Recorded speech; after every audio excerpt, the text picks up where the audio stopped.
Buen día, estimados estudiantes. Este es el curso de análisis de circuitos, fase 1, conocer las variables eléctricas en un circuito resistivo.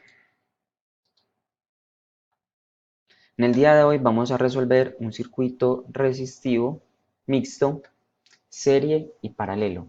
Como podemos observar, en este circuito contamos con una fuente DC de 10 voltios y contamos con varias resistencias que se encuentran en paralelo y en serie.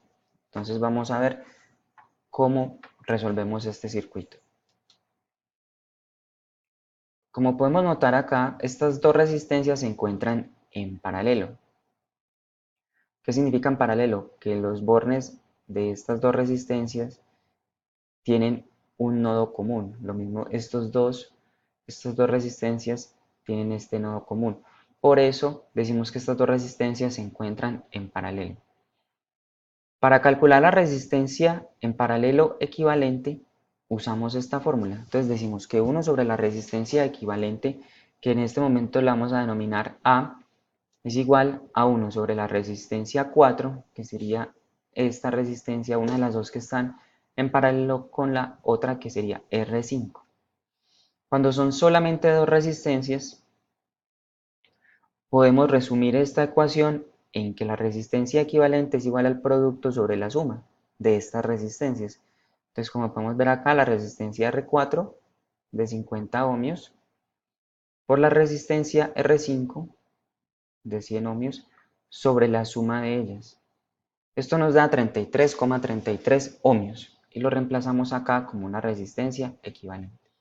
Acá podemos notar que quedan tres resistencias en serie. Entonces ya vamos a ver cómo resolvemos esta serie de tres resistencias. Entonces, como veíamos, estas tres resistencias están en serie y se suman de manera aritmética.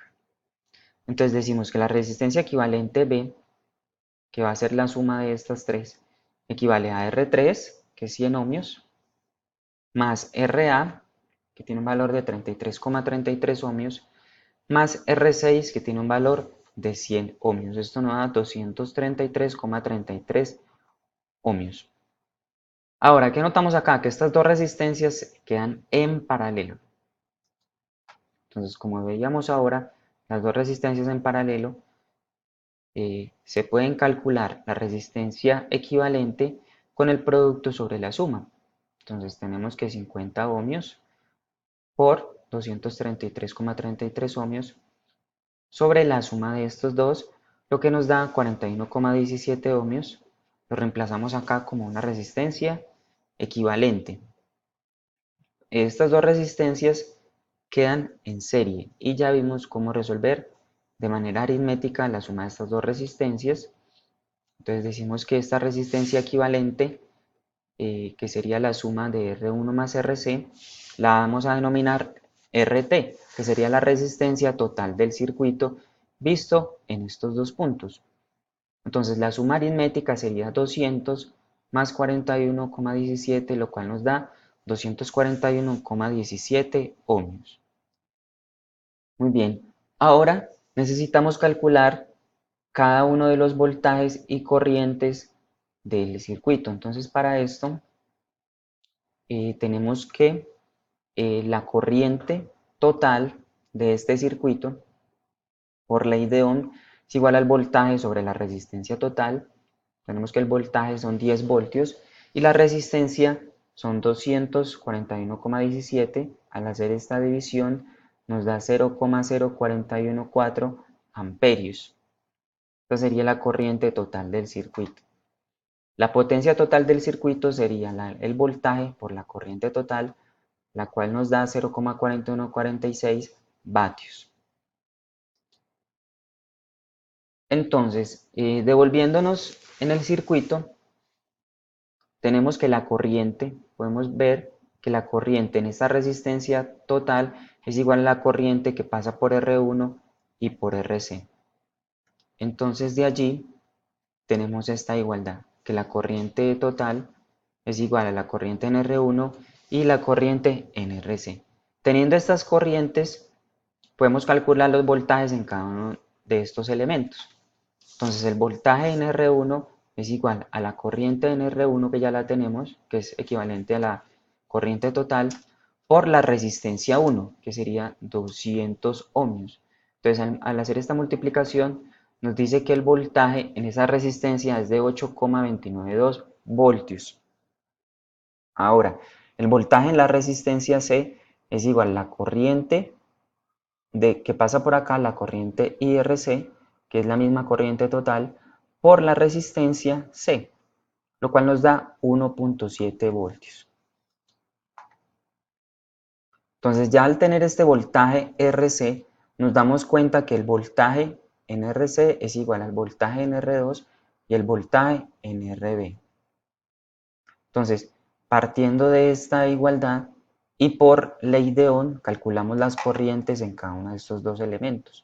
Entonces, la corriente en IR2 es igual al voltaje en R2, que ya lo tenemos, sobre el valor de la resistencia R2, que sería 50 ohmios, lo que nos da 0,034 amperios.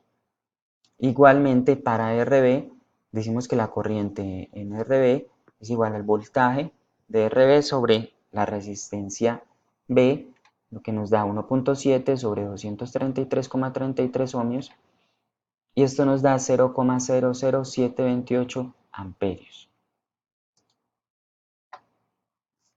La corriente en RB es la misma corriente que pasa por R3, RA y R6. De ahí sacamos esta igualdad y por ley de Ohm calculamos cada uno de los voltajes en estos elementos. Así, el voltaje en R3 es igual a la corriente R3 por R3, el voltaje en RA es igual a la corriente en RA por la resistencia en RA, y el voltaje en R6 es igual a la corriente IR6 por el valor de la resistencia R6. Como habíamos visto ahora, entonces el voltaje en esta resistencia RA es el mismo voltaje que en la resistencia R4 y R5, porque estos dos en paralelo nos dieron el equivalente en RA. Entonces, partiendo de esta igualdad y por ley de Ohm, calculamos cada una de las corrientes que pasan por estos elementos. Entonces, la corriente R4 es igual al voltaje R4 sobre la resistencia 4. El voltaje en R4, habíamos dicho que es 0,2428 voltios. La resistencia R4 es de 50 ohmios. Al hacer esta división nos da 0,004856 amperios. Y de igual forma, para la corriente IR5 es igual al voltaje R5, que es 0,2428, sobre la resistencia 5, que son 100 ohmios. Acá está el resumen de los elementos que están en el circuito, también de cada uno de los voltajes de los elementos, de las corrientes y la potencia que se calcula multiplicando cada uno de estos voltajes por estas corrientes. Muchas gracias por su atención.